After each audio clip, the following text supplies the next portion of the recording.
Hello friends, welcome back. For those watching me for the first time, my name is Adiola and I live here in Merida, Yucatan, Mexico, where I share my experiences as a single woman living here in Merida. Alright, today's video, I want to go over a post that I recently discovered in one of the Facebook groups that I'm in. And it was posted by a guy called Pablo, and he wanted to share some tips on how to avoid getting defrauded, how to avoid getting scammed here in Merida.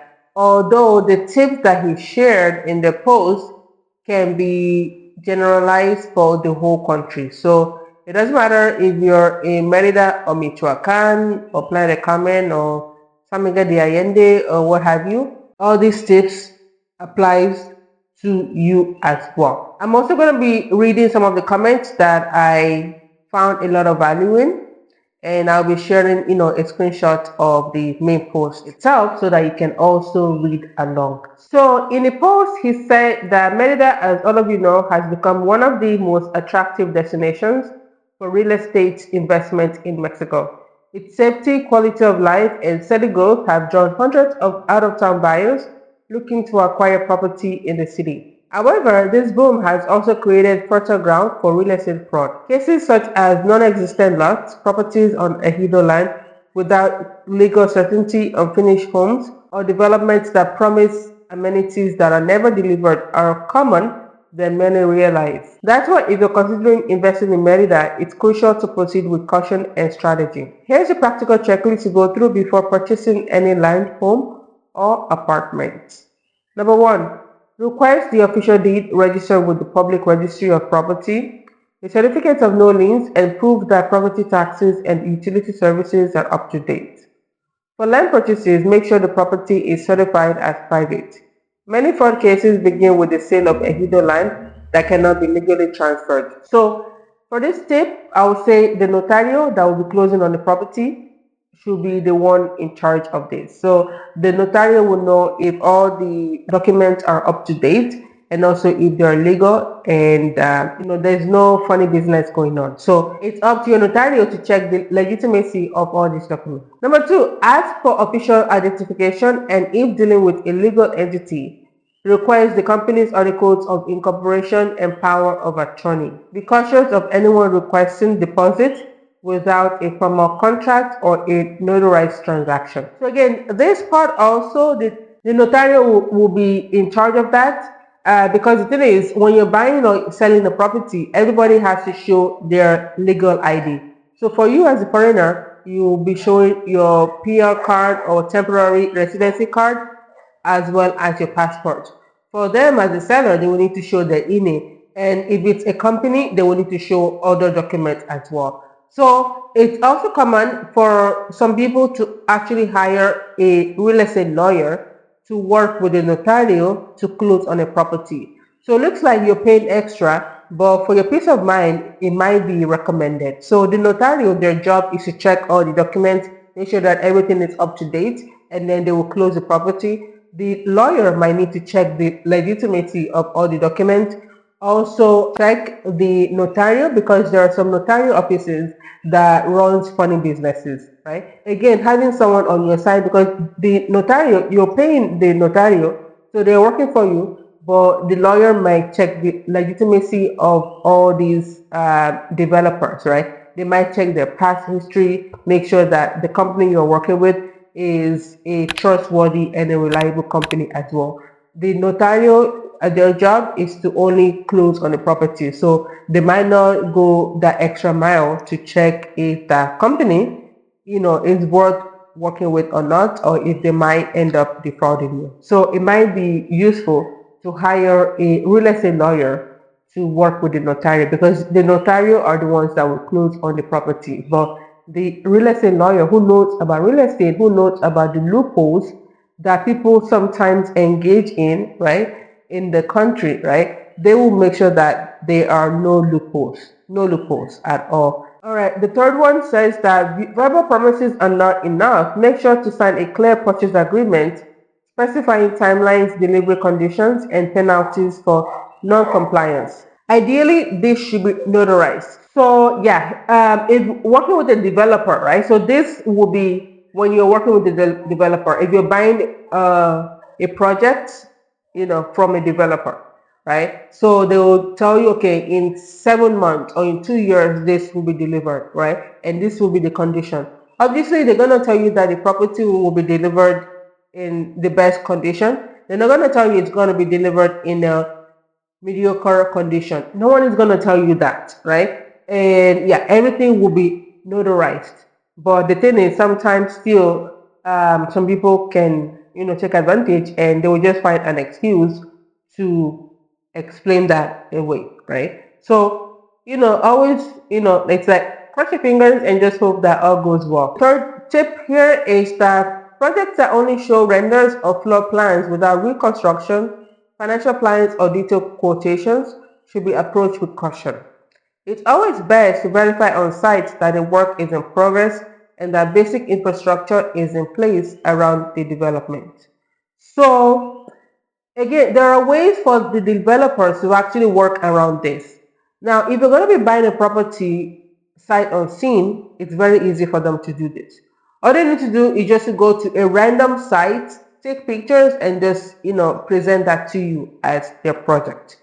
Even if you do go and look at the projects in person, they might still take you to another project that another company is working on. Or it might actually be their project that they are finishing up, but you don't know the story behind that as well. So really, sometimes these people, they know how to be cunning and how to game the system, right? So, but it's always good to at least go in person and take a look at the projects that they're working on. Now, if you're coming in at the beginning of the project, so they are only working on the foundation, or maybe they need to clear out the land, right? Nothing is going to be there because they still need to clear out the land, survey, do everything that they need to do before now digging up the ground to build the foundation. So, and sometimes the company, yeah, they might actually be truthful in terms of, okay, we are still starting on a project. Remember, your project timeline is 3 years from now, so we are still at the early stages of it, right? But at least for your peace of mind, at least try and work with a developer that has something already. But sometimes, for example, they might be working on stage 2 of that project and you are coming in stage 3. So they are still working on stage 2. They need to finish up stage 2 before now moving on to stage 3. But sometimes something happened with the fund of stage 2. So now you're going to use your money to now finish off stage 2, or maybe to even fix up a few things that they needed to fix for stage 1. So still, like funny business, something can still go on even though you've seen that, okay, this company is legit, this is the project, I've been to the project, I've seen it. People have their own ways of taking advantage of people and just being untruthful. So the next tip says that if the price seems too low for the area, there's probably a reason. Research similar projects to understand the real market value. So yeah, this is a very simple tip, but sometimes the developer might be running a special promotion, back to school promotion, Easter promotion, Christmas promotion, or they might tell you that, hey, because you're coming in at the very beginning, hey, we're gonna give you a special price, we're gonna give you a special discount, and here's your price, and so we are, that's why we're cheaper than these guys. Or they might just cook up all sorts of lies, right? To just bring you in, to just get you to commit and to give you the money. Because in many cases, these people actually have, businesses that looks legit, meaning that you've been to their office, you've seen what it looks like. Everybody is dressed professionally, everybody's professional. It's a beautiful office in a very nice part of the city, and just everything looks legit. The CEO or the sales guy drives a very nice car, and just everything looks formal, everything looks good. And so you're thinking, okay, there are no red flags, let me commit, let me give them this money, right? And then after a few months, you realize that, yeah, you got. And now that leads me to the next point, which says that look for references, investigate past projects, check whether they were delivered on time and as promised. Companies that appear out of nowhere or constantly change names are major red flags. Yes.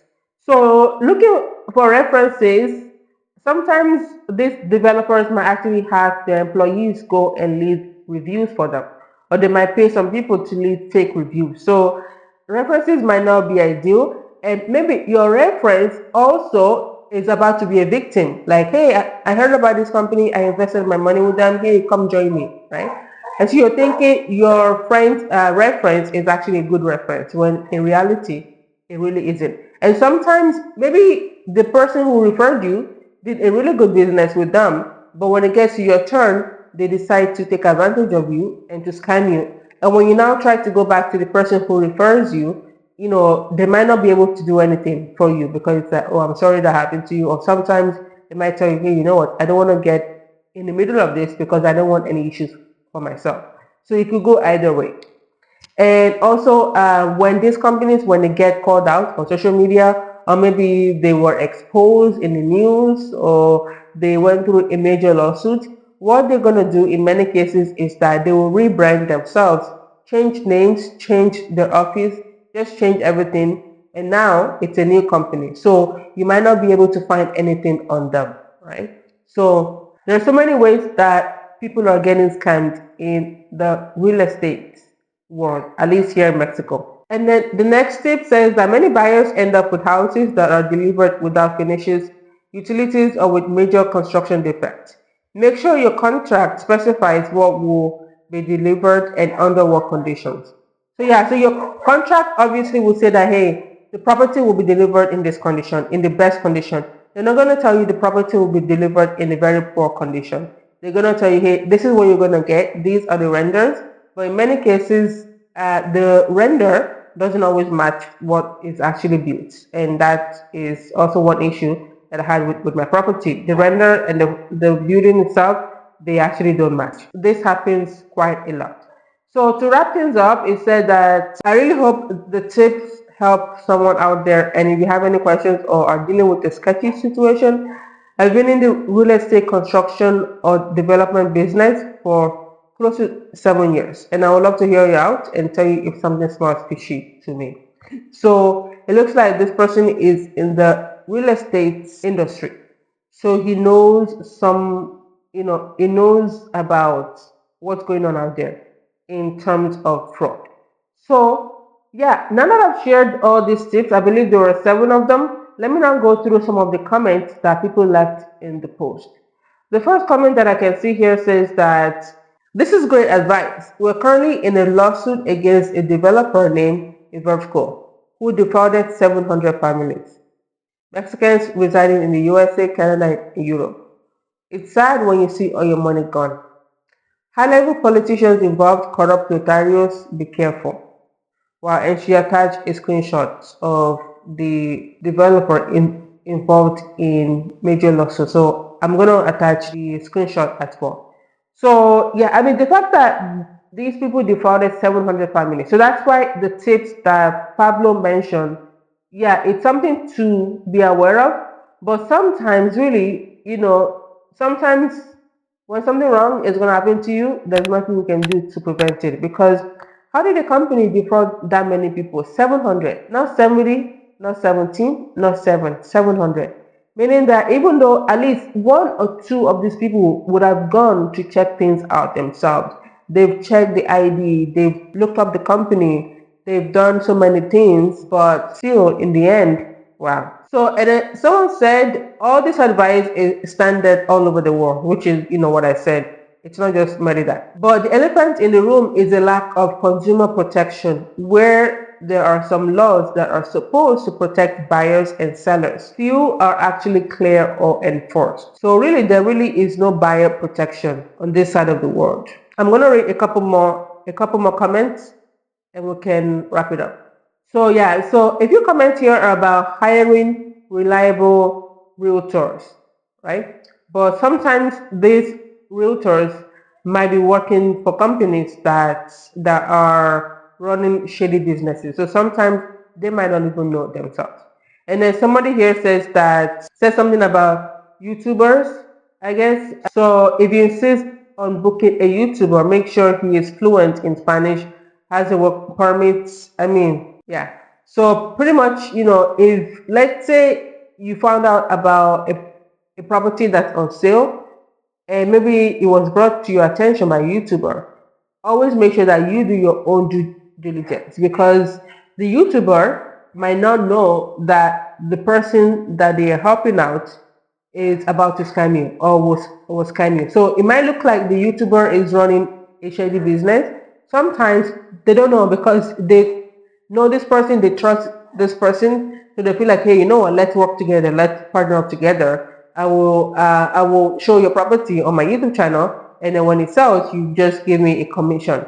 But sometimes, the YouTuber themselves might not even know that the person that they're trying to help to get business will take advantage of the whole situation. So always make sure that you follow your intuition.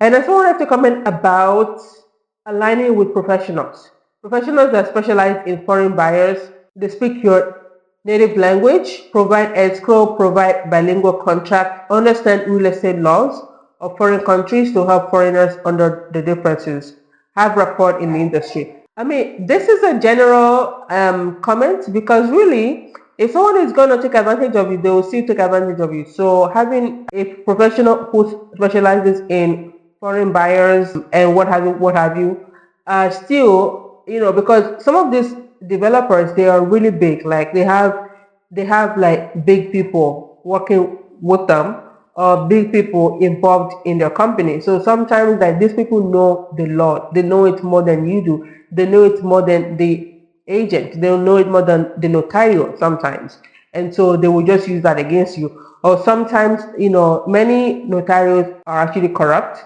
and a lot of them, they lose their licenses every year. It happens all the time. So if the developer tells you, hey, we have a notarial that can do the closing, no, that's a major red flag. You choose your own notarial, because if you use their own team, then that's the beginning of everything for you, right?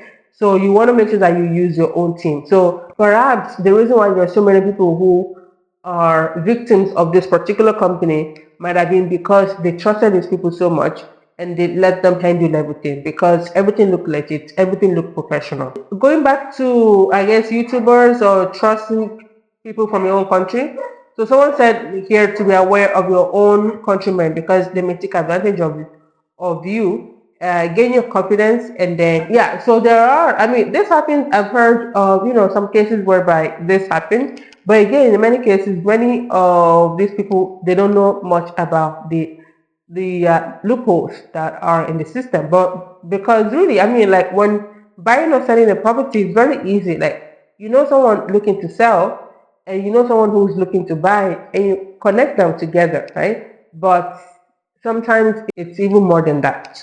So that is what I wanted to share regarding this post. Let me know what you think about the tips that were shared in the post, as well as some of the comments made. So I've already contributed my comments when I was reading through each tip that was recommended. So pretty much when it comes to buying a property here in Merida, it's always good to work with a legit notarial, right? You can look up the reviews online, and it's always good to go with a notarial that was referred to you. And if you're not really sure about that particular notarial, I would also recommend that you hire a real estate lawyer, not just any lawyer, a real estate lawyer who knows about real estate, and perhaps a lawyer who works with foreigners. But sometimes these guys also, they can be a little bit iffy. But at least, you have two people working with you. So the notarial will do the closing, and then the real estate lawyer will check the work of the notarial to make sure that everything is good. They will also check the seller as well to make sure that they are legit. And when it comes to developers, right? In many cases, you are giving them the money, 10%, 20%, 30%, or what have you, and they might be asking you for monthly payment until the project is delivered. And if you're not there to see, okay, this is my house, they might be sending you fake pictures, right? You wouldn't know that it's all a lie. Right? So, if possible, if you know someone who lives here, or you can hire someone, and then they go every 2 weeks to check the advance of the project. Like, okay, this is my house, this is the particular advancement, and at least you can see stuff physically in person. So don't be too trusting. because then people will get your trust and your confidence, and then they will now use that against you and ask me how I know that. So let me know what you think about this post that I just shared. What would be some tips that you would also add to the tips that he provided? Do you have a similar experience whereby you were taken advantage of by maybe a realtor, a developer, a contractor, a builder, an architect, what have you? Let me know in the comment section below. And remember, if you haven't subscribed yet to the channel, please do click on the subscribe button to subscribe, and I will see you in the next video. Ciao.